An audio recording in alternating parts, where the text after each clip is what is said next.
Jet Franson, this guy has blown up all over the internet. You can't avoid him at this point. And the kind of people who watch him are exactly the perfect demonstration of everything that is wrong with modern philosophy.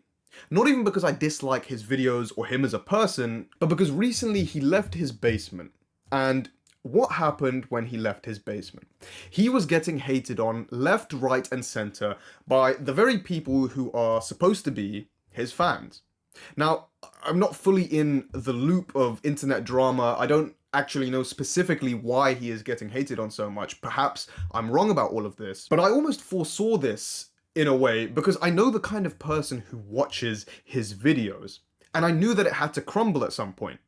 Because modern philosophy content, especially on social media, it pretends to be deep and philosophical and all high and mighty, but really it's pretentious, useless, and a coping mechanism for an entire generation of lonely young people. And misery loves company.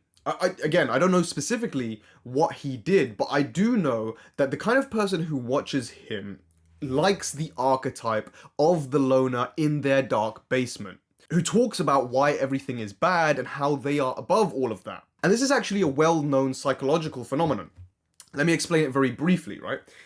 It is much easier to rationalize one's own position and make it so that your position in a given scenario is the benchmark for what is good. And that sounds abstract, so let me use an example, okay? If we're talking about the gym, let's say you're a person who doesn't have a good physique, for example. You have two options. You either put in the years of grind and dedication and suffering that it takes to get a good physique, or you can reposition your entire worldview such that the person who has the good physique is vain, the person who has the good physique is obsessed with their looks, it's unhealthy, etc., etc. Now it doesn't matter that you don't have a good physique because you've switched the goalposts for what is good and what is bad and what matters. You could call it cope. I'm not saying it's cope necessarily. I'm saying this is a well-known, very well-studied thing that psychologists see in various domains all the time. And this is just the way that it expresses itself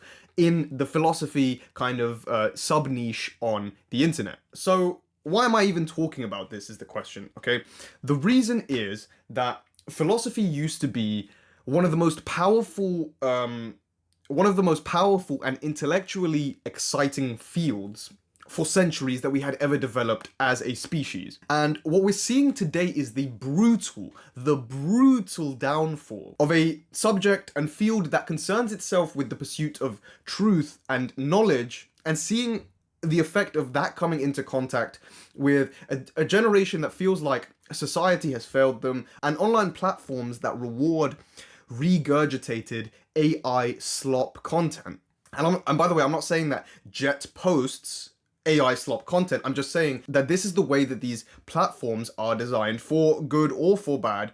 I don't have an opinion on that. That's not my point. If you want to talk about it from a business perspective and saying how actually this is how like profit is driven or something like that, I'm not commenting on that. My point, quite plainly, is that philosophy doesn't need to be this way. Philosophy doesn't need to be in its own little depressed, useless bubble.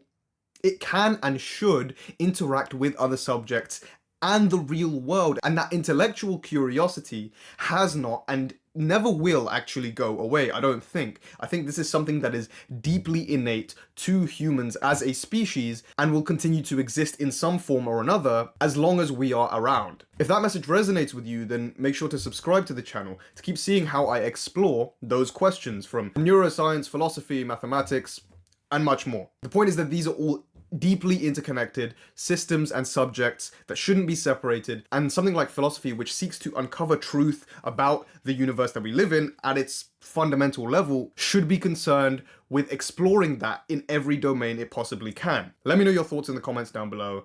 Thank you all for watching and have a nice day.